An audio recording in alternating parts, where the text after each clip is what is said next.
wano Mbale obudde bukedde bulungi era nga wano wenjogerera tuli ku kitebe ekikulu ekya region gye bayita regional block nga security yonna wano wetuula era nga wensinkanye omukulu ayogerera police mu Elgon region mukulu Rogers Taitika nga tugenda kubanga tunyumyamuko n'otutegeeza ensonga nga bwe ziri mu Mbale naddala ku bumenyi bw'amateeka obubadde bukudde ejjembe mu bitundu bino.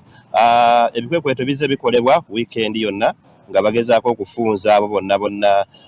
bateeberezebwa okuba abamanyi b'amateeka era nga kino kyazzeewo oluvannyuma lw'abatuuze okuba nti babadde mu mbeera mbi nga balajanira poliisi n'abasecurity bonna babeeko kye bakolawo okusobola okubataasa. Naye olunaku lwaleero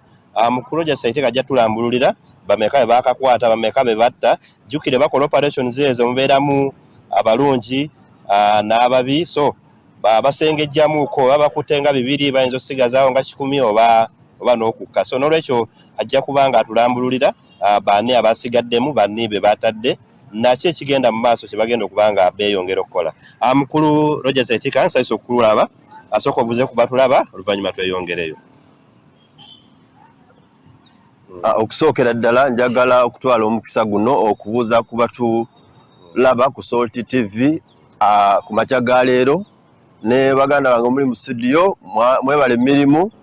olunaku lwa leero kosi bwakedde bulungi mu bitundu bya Elgon wano tewali tabu yonna. Okay, tweyanziza. Mukulu Rogers muzze mukola ebikwekweto ku weekend ne wiiki ewedde yonna olw'obumenyi bw'amateeka obadde bweyongedde mu kitundu kino. Buzibu ki obwaviiriddeko okuba nti mutandika ebikwekweto bino? Okusookera ddala ffe nga poliisi obukosi bandeeti yaffe gye tuzze nga tutegeeza abantu nti tuteekeddwa okulaba nga tucreatingawo situation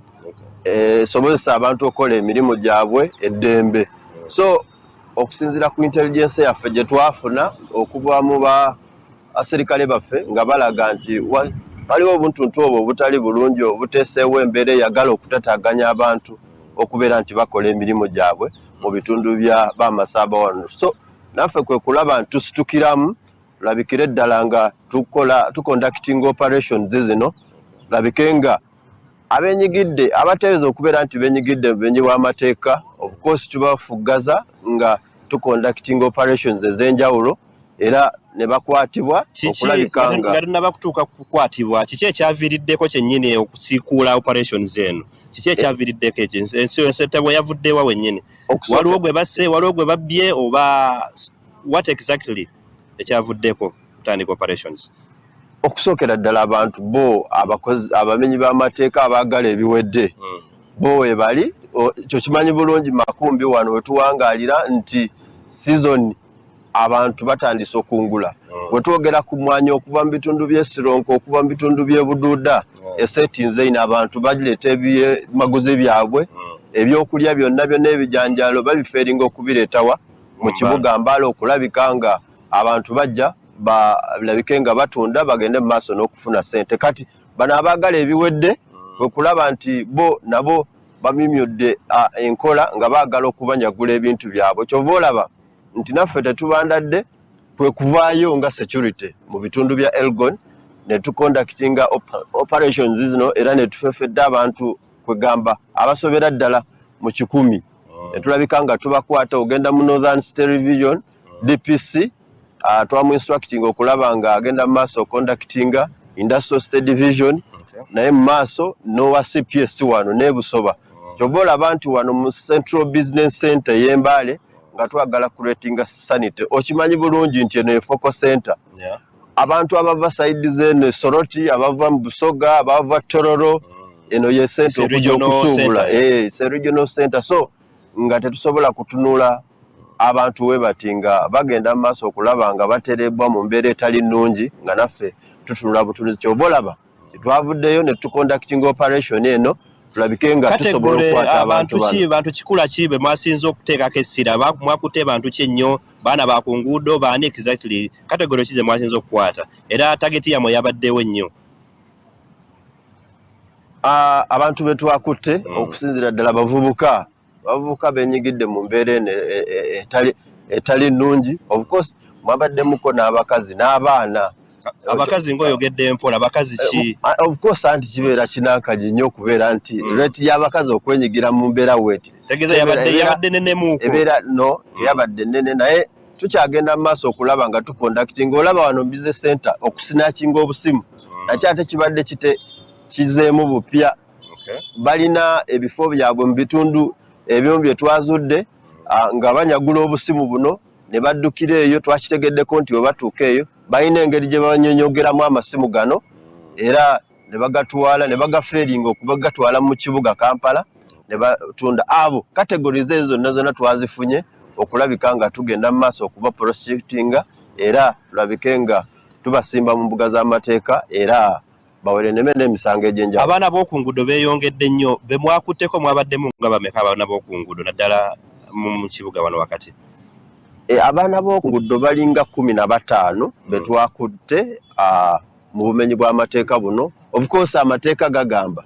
nti teri kutangira oba oli ki oba oli ki. Criminal responsibility etandikira ku 12 so oba olaba nti tulina remand home nti bano tuba tubakutte tubatwala bateekeddwa okubeera abakulu nabo tubatwala bateekeddwa okubeera so nze nkakasa nti ebikwekweto byo bijja kugenda mu maaso okulabika nga twongera okuleetinga sanite mu kibuga Mbale abantu bagende mu maaso okukola ebintu byabwe. Okay, mbeera ki gy'okubiriza abatuuze okubeeramu essaawa zino ku mbeera gye tugendamu? Okusookera ddala abantu nga wentegereza nti abantu bagenda mu maaso okukola emirimu gyabwe okutambuza ssente balina okisaako essira olw'okuba olaba abantu wano mu kibuga Mbale omuntu agenza osuubula emwanyi naye ng'alina ssente mpitirivu nnyo mmuwera. Twagala tukozesa emikutu egy'enjawulo okulabika nga tubeera secure ssente zo ziteeke mu banka oba zitambulize ku ssimu olw'okuba kati procedures mpitirivu ate n'ekirala bwe tugamba omenye w'amateeka ku breaking into houses ogenda okulaba abantu nga baba basazeewo okuva waka bo beetegekera ddala ne baba nga bavuddewo waka wonna nga teri asigadde ffe tugamba nti at least we muba mwagala okuva waka at least wabeere abasigalawo tomanya nti embeera weeti webeza omuntu oyo asigaddewo asobola okubeera ng'atangira embeera entuufu n'ekirala abantu okubeera nga bakoze bizinesi zaabwe obukosi bateekeddwa okubeera nga bamakinga sure nga batambula mu budde obwetaagisa naye weesanga omuntu amaze okukola bizinesi ze naye ng'ate agendedde ddala yekayeka agenze mu bupanya kugamba bukubo obutali bulungi nnyo okubeera nti oyitamu so tuteekeddwa okubeera nga tulowoozaako embeera yaffe gye tubeera nga tuyitamu okusinga. Okay. Mukulu Taitika neyanziza kanzirye bannange abali mu studio bayinza okubaako ne kye baagala okubuuza. Mukulu Wamala ne Farouk ne Fedde simanyi waliwo kye mwagala okutangazaamuuko ku mbeera eri eno n'omukulu ono gwe tulina wano. Babali nnyo Makumbi ensonga tuziwulidde bulungi nnyo engeri gye zitangaziddwamu. Ebikwekweto ebyakoleddwa okufunza abamenyi b'amateeka ebyo birungi nnyo. Naye ate abanaffe abasawo bagamba nti ate okuziyiza oluusi kukirawo okujjanjaba.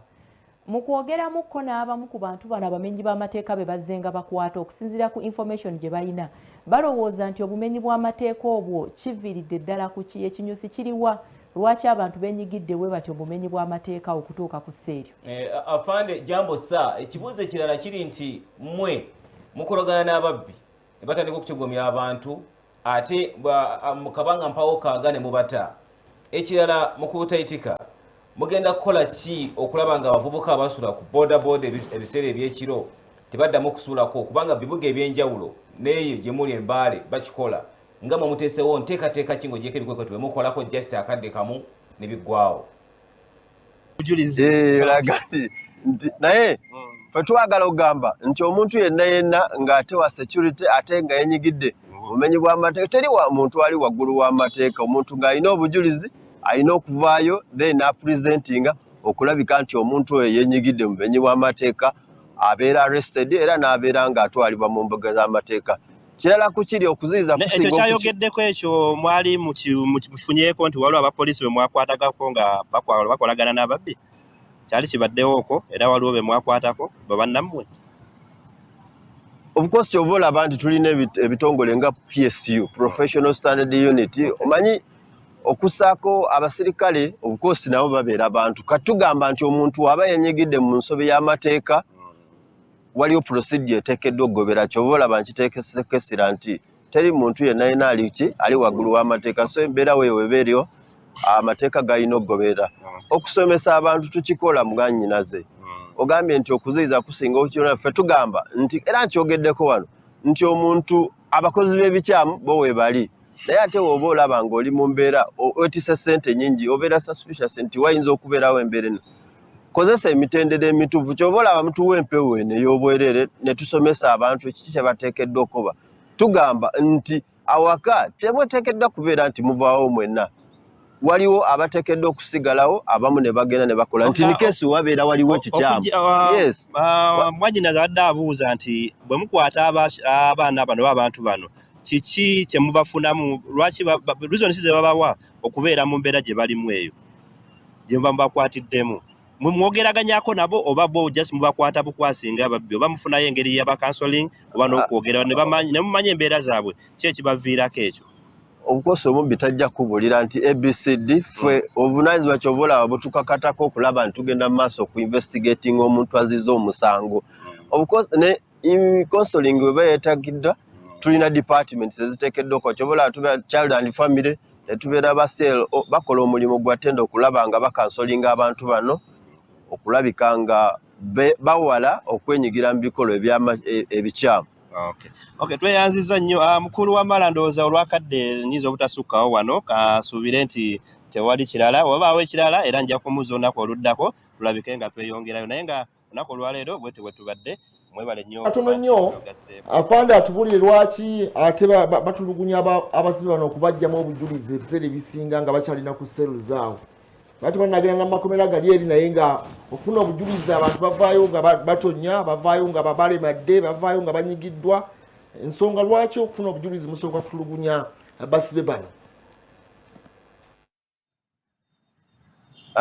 muganda wange kyova olaba nti amateeka gagamba nti omuntu obujulizi bwonna bw'ofunye nga otulugunyiza omuntu tebukola ng'omulamuzi agenze ku level n'akyasesinga nti wabaddewo okutulugunya omuntu so fenga security obukosi twongera mu maaso ogenda okondeminga issues ezikwatagana n'okumenya eddembe ly'abantu era njagala okukakasa nti wano mu Elgon region obukosi tuze tusomesa abaserikale baffe nti omuntu ateekeddwa okubeera nga bamukwata naye nga respect ya human rights eteekeddwa okubeera era tujja kugenda mu maaso okwongera okutaanya ku nsonga eyo balabike nga baagala naye waliwo embeera etya wano mu Mbale ey'okuba nti bantu batulugunyizibwa mu makomera ezo incidents tena zibula wali oziripotinzeko ku peo wano nti weziri tetuzina muganda wange mfuzi